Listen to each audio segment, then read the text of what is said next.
98.1 KZE. Good afternoon and welcome back. This is Will with you here for another installment of the Midweek Meetup, a feature of the afternoon drive program where we take a deeper dive into matters facing our KZE community, our United States, and our world. If you would like to get in touch with me regarding the Midweek Meetup, comments, questions, concerns, perhaps you'd like to be a guest or recommend a guest, you can always email me directly, wkzemeetup@gmail.com. And our guest this afternoon, Chief of the Chatham Police Department, Pete Volkmann, and also the creator of the Chatham Cares for You initiative.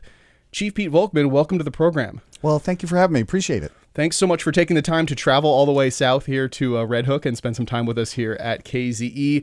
We're going to focus on the Chatham Cares for You initiative in just a moment. I want to understand better where you are coming from. I'm curious, you have a background in social work, yes? Yes, I have my master's in social work. Yes. And were you always interested in criminal justice and law enforcement? Is this something that you come to naturally? Yeah, I've been a law enforcement officer for over 30 years. I retired from Ossining, New York, down in Westchester County. During that time, I lived in Dutchess County for a little bit, and then retired, moved up to Columbia County, and continued on as chief of police in Chatham, New York. When you were a kid, did you want to be a cop? I was one of those, I wanted to be a cop or a firefighter. My father's a retired career firefighter. So first responder world is in my blood and my DNA, I guess. When did you get serious about the career path? Probably around 22. When 21, I was a civilian park ranger. And that was Where was that? That was in the city of Peekskill. Actually has park rangers that are civilian. And I had to learn to deal with law enforcement without a gun. And I think that was the best thing that ever happened to me. I had to learn to talk to people during emotional moments, during crisis moments. And they wouldn't put me in dangerous situations, but it's just the day in and day out as a park ranger in the different parks in Peekskill. And so it was really a great experience. And that's when I decided I wanted to be a sworn officer and continue on in my career in law enforcement. You mentioned your father as a firefighter. Correct. Did you have other mentors when you were coming up in law enforcement that helped guide you? There were quite a few in law enforcement. Probably my other mentor was my mom. She's a retired ordained deacon in the Episcopalian Church. So service was pretty big at my family, and to serve others and to help others and make a difference in this world. So with that, I really had that experience and understanding of what's important in life. Let's establish what Chatham Cares for You is. Okay. Give us some of the basics. Sure. Chatham Cares for You is an initiative in the Chatham Police Department where anybody who has any type of addiction can walk into our police station and say, I need help. I have an addiction. I have a substance use disorder. And we will find you everything we can do to find you a treatment bed, the proper treatment bed with insurance approval. The initiative has over 180 people have walked through our doors, and we found beds for 100% of the people with insurance approval. 100% of anything. And it's pretty impressive. Absolutely. We're impressed with that. We didn't expect that. We just wanted to save lives. And folks came from 8 different counties so far, all different, struggling finding a bed. Health and Human Services, we've assisted when they were struggling finding a bed for their clients.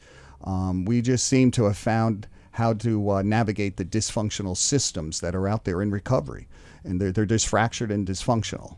And as cops, we were able to navigate that on behalf of somebody looking for treatment.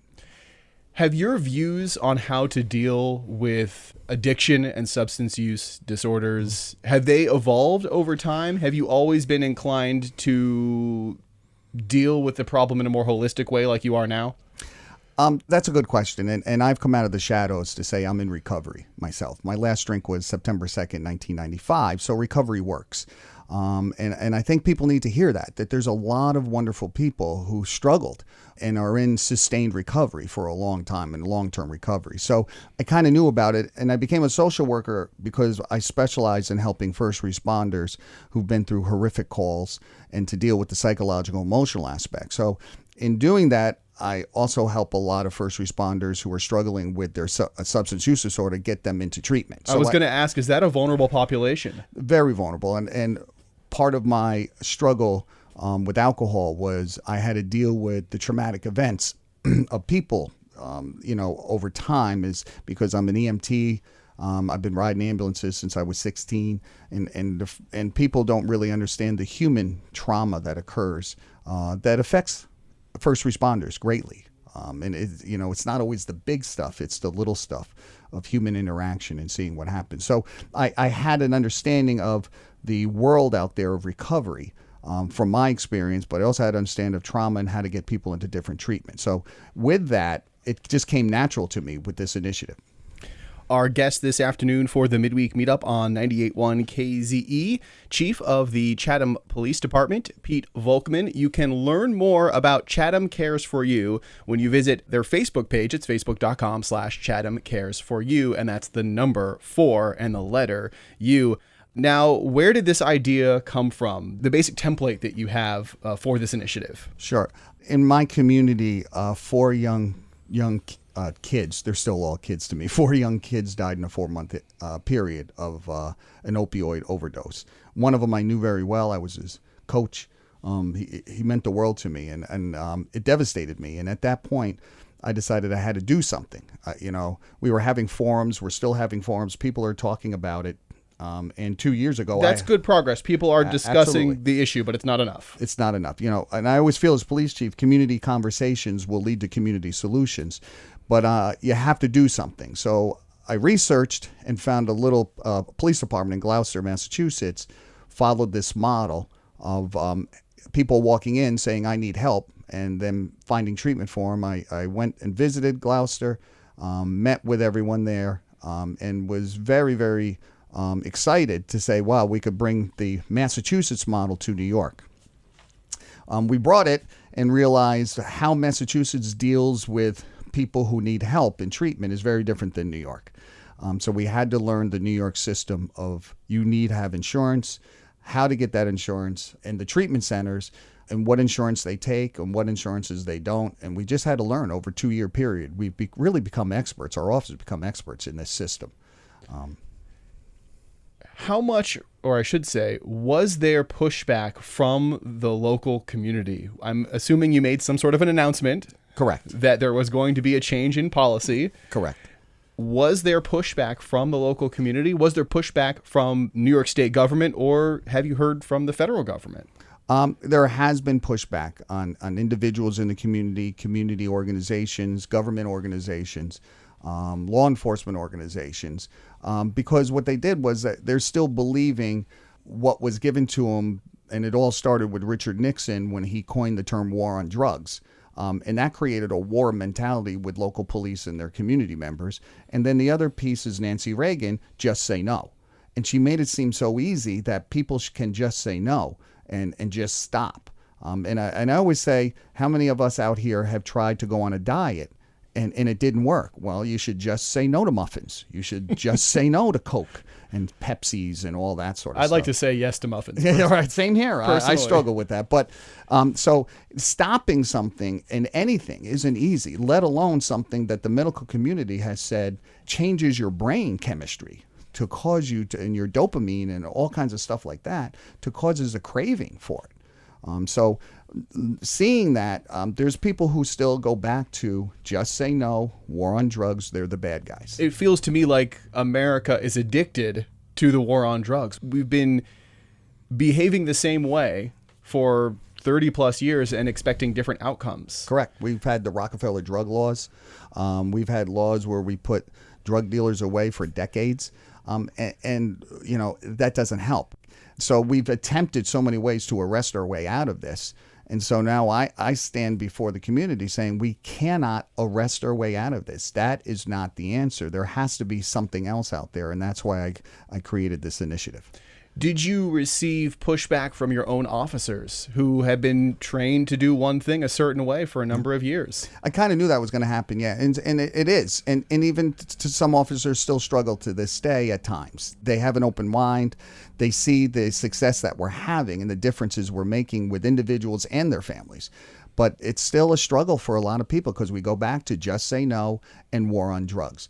Those two main concepts people really bought into. And that's where it became a criminal justice problem, not a medical health crisis. But, the crack epidemic when we had that crack epidemic, we attempted to wrest our way out of that. And many, many people died. And we just let that happen. And it's changed now. And so I remember as an officer in the crack epidemic, you couldn't stop it. And a lot of people were dying and a lot of people were going to jail. And it just didn't stop. And now it's the opioid. So, I became a police officer to save lives first, not arrest people, not put people in jail. It's to save lives. It's my number one priority. And that's where that initiative is about, saving lives first. Our guest this afternoon for the Midweek Meetup on 98.1 KZE, Chief of the Chatham Police Department, Pete Volkmann, and the creator of the Chatham Cares for You initiative. You can learn more on their Facebook page. It's Chatham Cares for You, the number 4 and the letter U. Now, we've talked about feedback that you've received from the local community, and we've talked about the response from some of the officers that you work with. I'm curious, have you heard from the federal government? There does seem to be right now, with our Attorney General, Jeff Sessions, there does seem to be an appetite for revving up once again the war on drugs. I haven't heard from any government, agency. I've heard politicians praise, not all, but praise the program as something different. But as far as any type of assistance of funding, haven't. We're a part-time police agency. You're a small operation. My whole police budget to run a police department is $160,000 a year. That's it. And so to add on and take this on initiative, we're really tough. So some of our officers are volunteering their time to help somebody. And our faith-based community and community members are actually donating to us. And we never expected that. We didn't ask for that. We didn't expect that.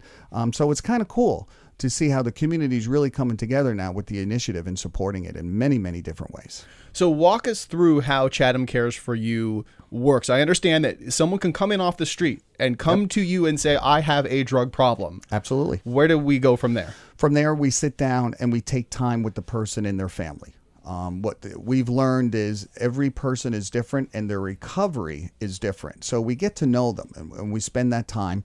From there, we get their insurance. If they have an insurance problem, we have to deal with that first before we even can look for a treatment set. So many times the officers are spending time dealing with insurance problems. They don't have insurance. We help them with the application process. And we get a lot of help from Columbia County Department of Social Services. They help us a lot. So our county government agencies and the people there are really supportive. Once we get the insurance done, then we use our mobile crisis of Columbia Green, and they screen somebody because we're not mental health, and we just want to make sure there's no other condition of mental health issues or anything. Once they're screened, then we start to look for the treatment center. And UAlbany now has studied our School of Public Health, and they have a lot of raw data, the only raw data on people asking for help that's in this area. And you've been doing this for about 2 years now. 2 years, yeah. And, so you're starting to get together a decent sample size, I think so, but I'm not a researcher, Yeah. But as far as we know, there's no other research going on about this opioid crisis. Now, is Chatham Cares for You only open to folks who come in of their own volition into the department and ask for help? What happens if one of your officers comes across someone struggling with an addiction as they are committing a crime? Right. And that's happened where we've had a situation where someone, an officer was investigating if they were operating the vehicle impaired, and they said, I want Chatham Cares for You. And we said, no, after we arrest you for that, we'll be there for you. And actually, we arrested the person. They were released on their own recognizance, and they came right back and said, I need help. And we did. We got them in treatment. Amazing. Yeah, it was amazing. So, and the other thing with Chatham Cares for You is we check for warrants because we're still police. And if you have an outstanding warrant, we usually work with the judges, and the local judges are really good on just, giving a new court date, saying, come back, and, you're looking to get into treatment. Because the window of opportunity when someone's ready for recovery is very time limited. So we know that. What do you mean by that? When someone's ready for recovery, if you wait a day, a week, what I find is that they just find a way not to have that recovery because the power of the addiction in the brain is huge. The other thing is to get insurance approval, you have to be in withdrawal and you can't use for 20 hours. That is very hard for a human being. And we've had to have them sit in our office for a couple hours and just watch them decompensate. It's the anxiety, it's the physical symptoms of withdrawal that are horrific. It's like flu on steroids, the best way I could describe watching it. But the insurance companies dictate you have to show certain signs and symptoms, and you have to be at a level of withdrawal to be approved for treatment, which I think is horrendous. That needs to change.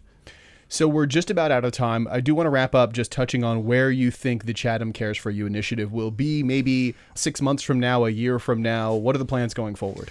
The plans we have, since we're part-time and we're really limited, is we're just going to take it one day at a time. If we run out of money, the initiative just can't go forward anymore. We've had a great run. I think we've learned a lot, but one day at a time. We can't worry about the future, how we're going to continue doing this. What happens if 10 people walk in? What happens in that?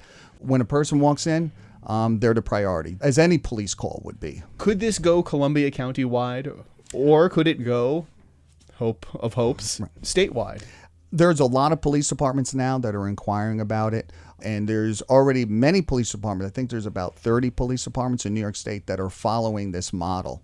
So the change is happening very slowly, but at least we can provide raw data from UAlbany. So the fear part of, 100 people aren't going to show up. We average about 10 a month walk in. Yeah. Ready for recovery at that time. And we found beds that day 80% of the time. That's impressive given, again, you're a very small operation. It's a pretty small rural community as well, and it looks like you guys are doing some amazing work.